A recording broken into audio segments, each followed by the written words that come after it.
Bekas Ketua Setiausaha Negara KSN, Tan Sri Mohamad Sidek Hassan hari ini memberitahu Mahkamah Tinggi di Kuala Lumpur bahawa mengikut pemahamannya Syarikat Pelaburan Strategik One Malaysia Development Berhad, 1MDB, ditubuhkan untuk dijadikan dana politik kepada parti kerajaan ketika itu iaitu Barisan Nasional BN. Mohamad Sidek, 71, berkata, oleh sebab itu, beliau tidak pernah bertanya kepada bekas Perdana Menteri Datuk Seri Najib Razak atau mana-mana pihak dalam 1MDB berkenaan masalah yang berlaku dalam syarikat tersebut. Menurutnya, isu-isu yang melanda 1MDB hanya diketahuinya melalui media massa seperti surat khabar dan bacaan di internet dan beliau mengetahui isu itu berkaitan dakwaan salah guna dana.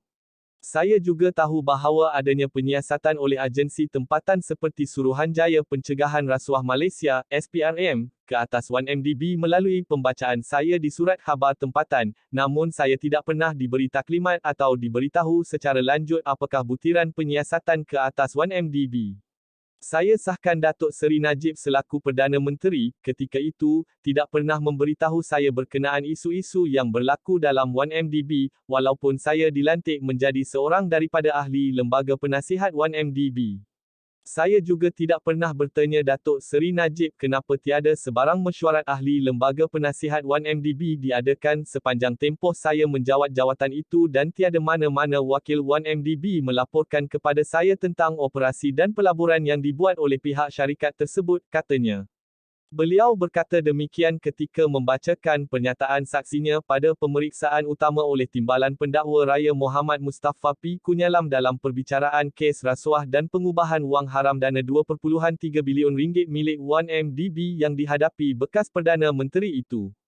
Sementara itu, saksi pendakwaan ke-19 itu berkata, beliau beranggapan pelantikannya sebagai ahli lembaga penasihat 1MDB hanyalah untuk menambah pendapatannya sebagai KSN yang dianggap tidak setimpal oleh Najib.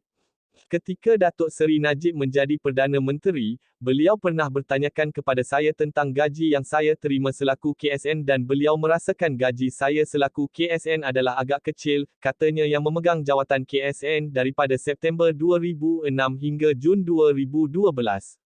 Menjelaskan mengenai pelantikan sebagai ahli lembaga penasihat 1MDB, Mohamad Sidek berkata ia dibuat secara rasmi melalui satu surat bertarikh 30 Ogos 2012 yang dikeluarkan oleh Najib. Walaupun saya dilantik menjadi ahli lembaga penasihat 1MDB, saya tidak pernah terlibat dalam sebarang mesyuarat atau perbincangan mengenai isu-isu syarikat itu dan tidak pernah dijemput hadir ke mesyuarat tahunan 1MDB. Selain itu, saya juga tidak pernah meminta Datuk Seri Najib atau pihak 1MDB untuk dilantik menjadi ahli lembaga penasihat ini, katanya. Menurut Mohamad Sidek, beliau menerima bayaran allowance sebanyak RM30,000 sebulan dalam tempoh lantikannya sebagai ahli lembaga penasihat 1MDB. Selepas saya bersara sebagai KSN, saya masih menerima pembayaran allowance sebanyak RM10,000 sebulan sehingga jawatan saya dalam 1MDB ditamatkan pada Jun 2015, katanya. Tambah Mohamad Sidek, pada 2 Jun 2016 beliau menerima surat daripada Ketua Pegawai Eksekutif 1MDB, Arul Kanda Kandasamy berhubung pembubaran lembaga penasihat tersebut. Melalui surat ini, saya tidak diberitahu sebab-sebab pembubaran lembaga penasihat 1MDB dan saya tidak tahu kenapa ia telah diputuskan untuk dibubarkan. Saya juga tidak bertanya kepada Datuk Seri Najib atau pihak 1MDB kenapa lembaga penasihat ini dibubarkan, katanya.